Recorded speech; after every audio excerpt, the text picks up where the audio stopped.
श्री कृष्ण ने ही क्यों किया शिशुपाल वध। जैसा कि श्री कृष्ण अर्जुन को गीता का उपदेश देते समय ये कहते हैं कि जब जब इस धरती पर पाप और अधर्म बहुत ज्यादा बढ़ने लगता है तब तब इस धरती पर मैं अपने अलग अलग रूपों में आकर पापियों का नाश करता हूँ। जैसे कि वराह अवतार में हिरण्याक्ष का वध हुआ, नरसिंह अवतार में हिरण्यकश्यप का नाश किया, अपने राम अवतार में पापी रावण का अंत किया और फिर कृष्ण अवतार में आकर कंस का उद्धार किया और महाभारत के सूत्रधार भी रहे। जब बात आती है महाभारत की तो इससे जुड़ी एक बहुत अहम घटना ध्यान में आती है और वो है श्री कृष्ण के द्वारा शिशुपाल का वध। कहा जाता है कि शिशुपाल श्री कृष्ण की बुआ का लड़का था और इस रिश्ते से वो कृष्ण जी का भाई लगता था। ये सभी जानते हैं कि श्री कृष्ण के पिता वसुदेव थे, लेकिन बहुत कम लोगों को ये जानकारी है कि श्री कृष्ण की 5 बुआ थी। भागवत पुराण के अनुसार राजा शूरसेन के पुत्र वसुदेव थे और वसुदेव की 5 बहनें थी जिनका नाम था प्रथा, श्रुतदेवा, श्रुतकीर्ति, श्रुतशवा और राजाधिदेवी। आपको बता दें कि प्रथा वही है जिनका नाम आगे चलकर कुंती पड़ा, क्योंकि राजा शूरसेन के एक मित्र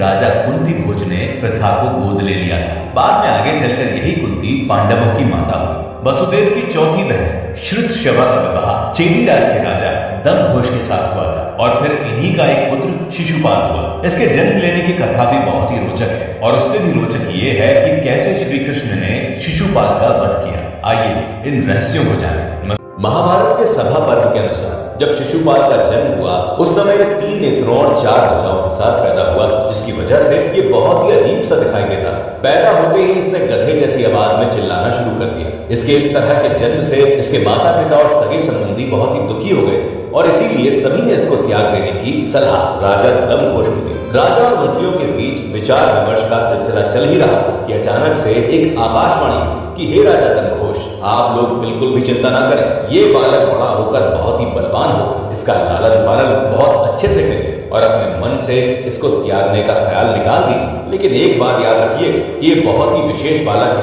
क्योंकि इसकी 4 भुजाएं और 3 नेत्र हैं। इसीलिए जिसकी गोद में तुमने इसको रखा, अगर उसकी गोद में जाते ही इसकी 2 भुजाएं और तीसरा नेत्र गायब हो जाए तो उसी समय ये मान लेना कि वही व्यक्ति इसकी मृत्यु का कारण बनेगा। इतना कहने के बाद आकाशवाणी बंद हो गई और माता पिता ने इस विचित्र बच्चे को अपनाया और उसका लालन पालन करने लगे। कुछ ही समय में इस विचित्र बच्चे की खबर आग की तरह दूर दूर के राज्यों में फैलने लगी। इससे अलग अलग राज्यों से राजा इसे देखने आए, जिनका स्वागत राजा दंभघोष ने बहुत आदर के साथ किया। जब इस बात की खबर मथुरा में पहुंची तो श्री कृष्ण अपने बड़े भाई बलराम के साथ इसे देखने आए। श्री कृष्ण और बलराम को अपने राजमहल में आया देख इनकी बुआ श्रुतशवा बहुत ही ज्यादा खुश हुई और दोनों का स्वागत बहुत ही शानदार तरीके से किया। जब कृष्ण ने अपनी बुआ से कहा कि बुआ, मैं तो अपने छोटे भाई को देखने आया हूँ, जरा मुझे भी तो दिखाओ कि वो कैसा दिखता है। इस पर इनकी बुआ श्रुतशवा ने अपने बच्चे को कृष्ण की गोद में दे दिया।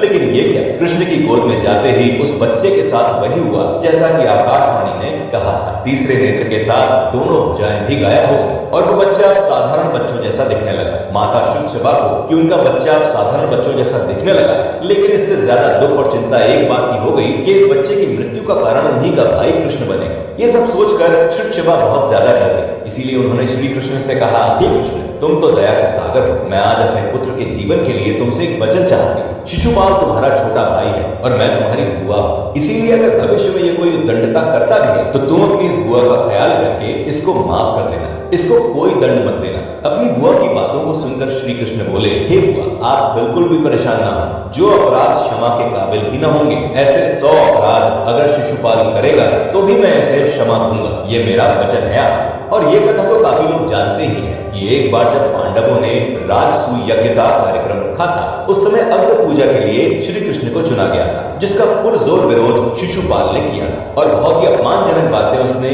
श्री कृष्ण को भरे दरबार में बोली। लेकिन जब उसका अपराध 100 के ऊपर हो गया तो मजबूर होकर श्री कृष्ण को अपने सुदर्शन चक्र से उसका सर काटकर उसका वध करना पड़ा। तो इस तरह से श्री कृष्ण शिशुपाल की मृत्यु का कारण बने। आज की वीडियो आपको कैसी लगी कमेंट में